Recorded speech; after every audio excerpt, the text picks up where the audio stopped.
Bienvenidos a la entrevista de France 24, esta vez desde la ciudad de Cartagena, en Colombia. Nuestra invitada en el día de hoy fue la primera y única mujer de la historia en llegar a la presidencia de Brasil, un cargo que ocupó entre 2011 y 2016, cuando tuvo que dejarlo luego de un juicio político en su contra. Le damos la bienvenida a la entrevista de France 24 a la señora Dilma Rousseff. Dilma, muchísimas gracias por estar presente en la entrevista. E para mim é placer hablar acá con France 24 horas. Muchísimas gracias, Dilma. Bueno, como comentaba cuando presentaba la entrevista, usted debió abandonar la presidencia de Brasil en 2016 tras un juicio político. Usted denunció un golpe de Estado en su contra, ¿no? Lo que estaban, digamos, de lo que se le acusaba era de utilizar fondos de bancos públicos para, digamos, rellenar huecos de dinero estatal, fondo estatal, pero... Não é bem isso. O que eles me acusaram era de questões fiscais. Como não podiam me acusar de nenhum juízo naquele momento que fuera de outra espécie, eles me acusaram de que eu tinha usado recursos do orçamento sem autorização do Congresso, que eu mudei gasto, por exemplo, com pagamento de salários para o setor de educação, que eu transferi para o setor que era de la saúde.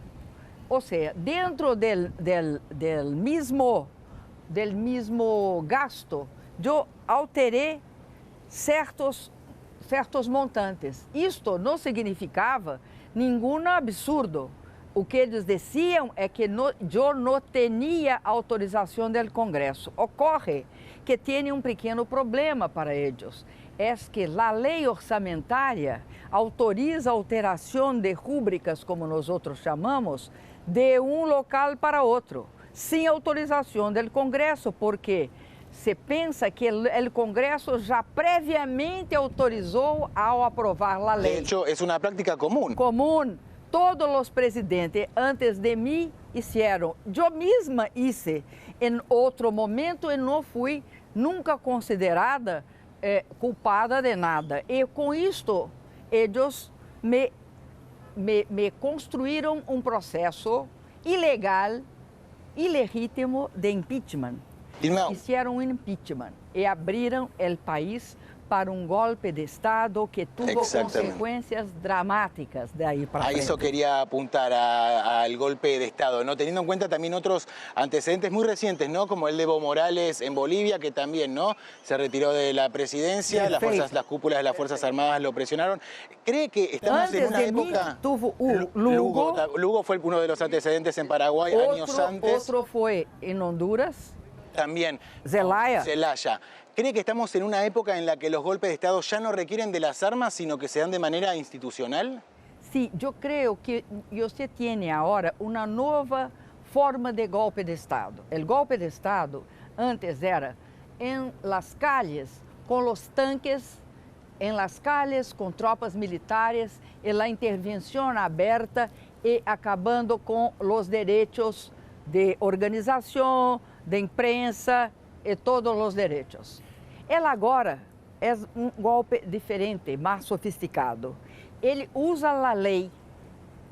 Muitas vezes o Congresso dá suporte a isto. E usa a lei e faz um julgamento político usando a lei como se fosse uma arma. Por isso, muitos se chamam este processo de lawfare, que é o uso da lei como uma arma de guerra. E você não mata. E você não pretende matar seu adversário político fisicamente. E você pretende matá-lo de forma jurídica, ou seja, civil e ciudadanamente. E você tenta liquidá-lo, tirá-lo da política, impedi-lo de voltar. Como uma proscrição, não? Como uma proscrição.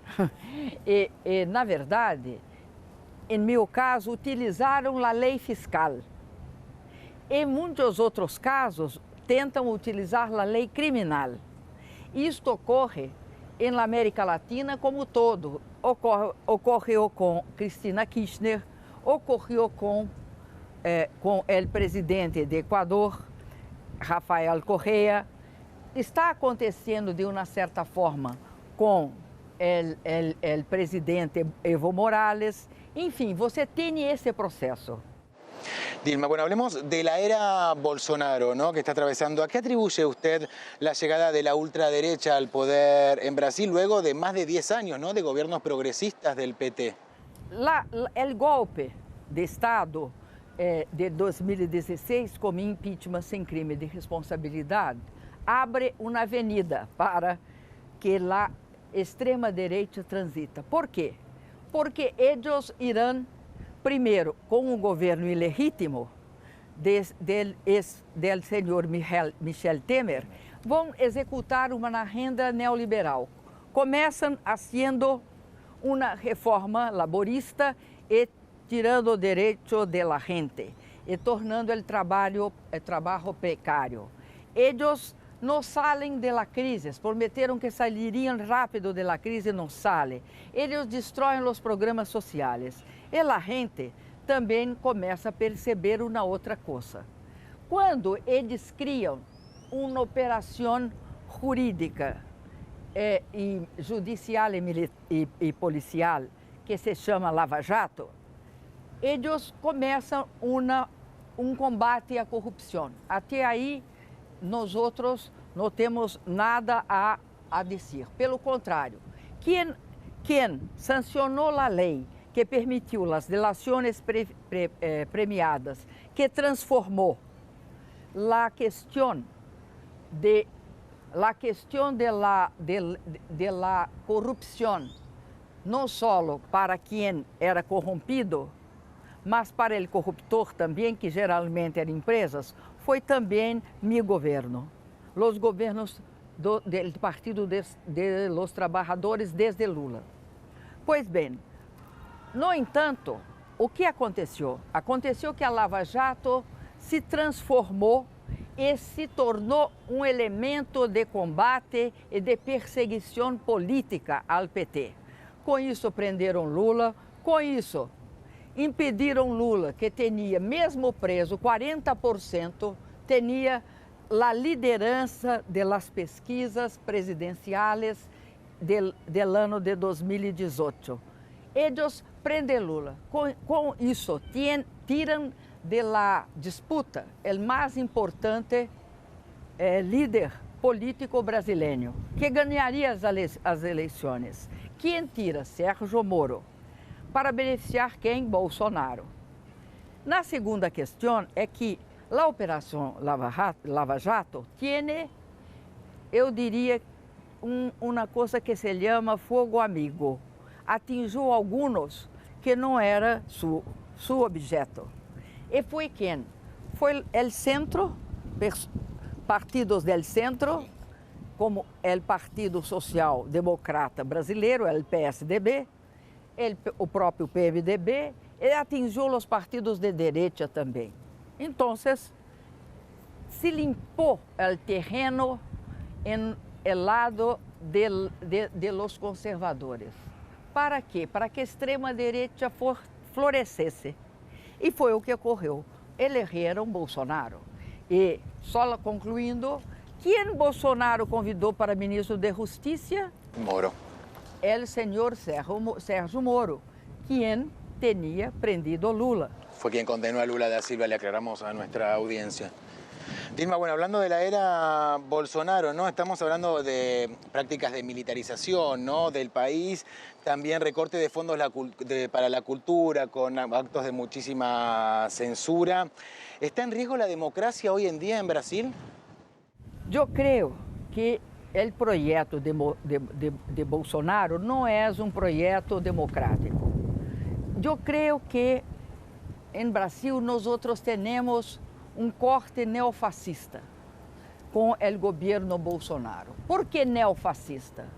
Porque o fascismo era nacionalista e contra a civilidade, contra os princípios elementares de convívio harmônico entre as pessoas. Pois bem, Uma coisa é certa, Bolsonaro é um neofascista, ¿por qué neo?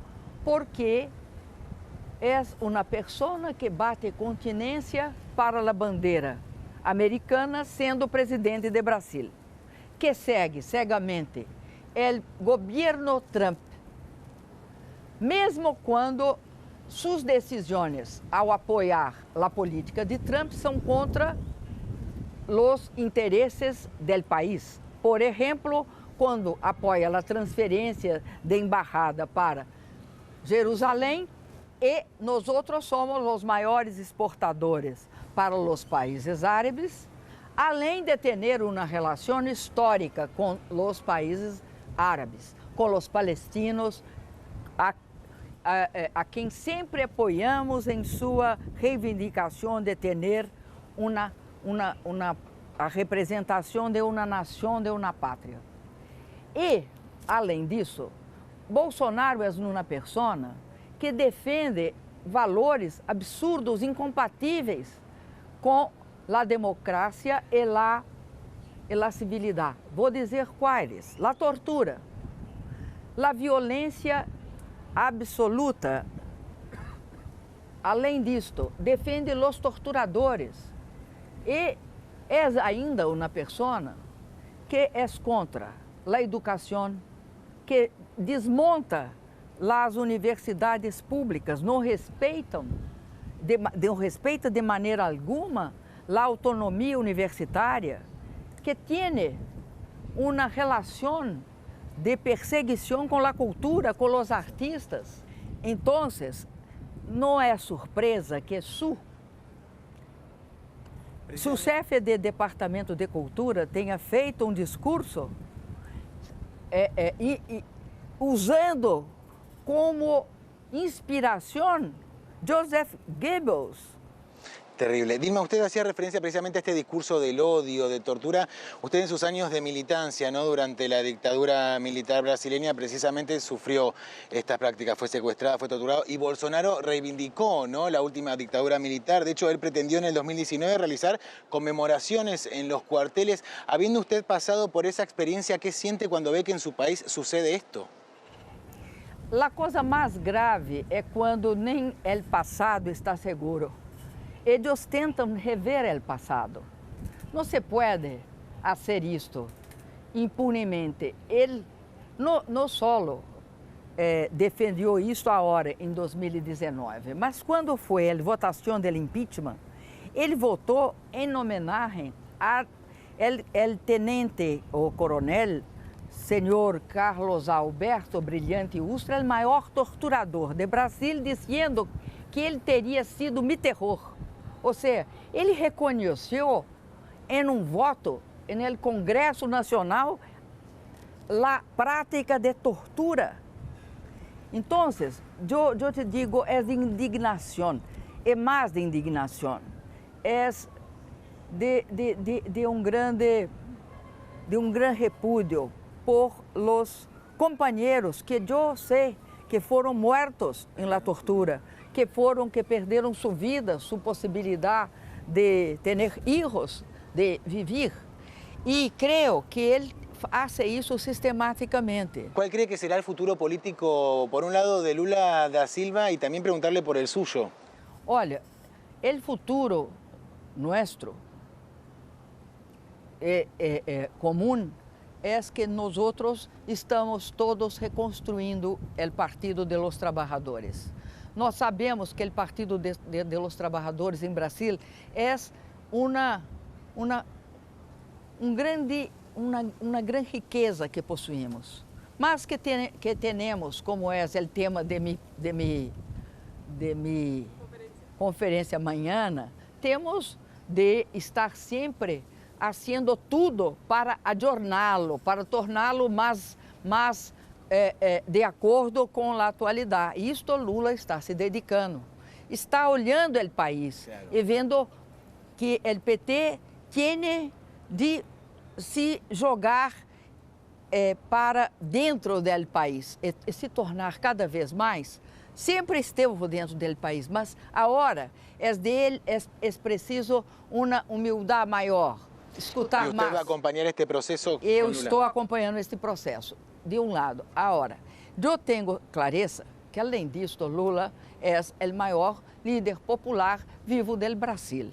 E que hoje, em todas as pesquisas, que não hacem a pergunta ainda de los votos, mas o que você vê? Você vê Lula como o grande confrontador de Bolsonaro.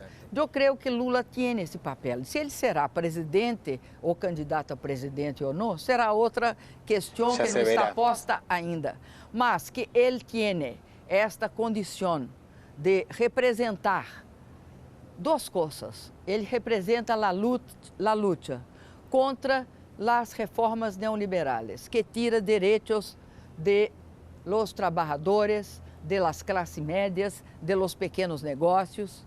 E ele representa uma luta dizendo o seguinte: nós outros fizemos diferentes, nós outros sabemos a ser diferente, mas sabemos também que temos de avançar no que já hicimos. Mas também representa a luta pela democracia.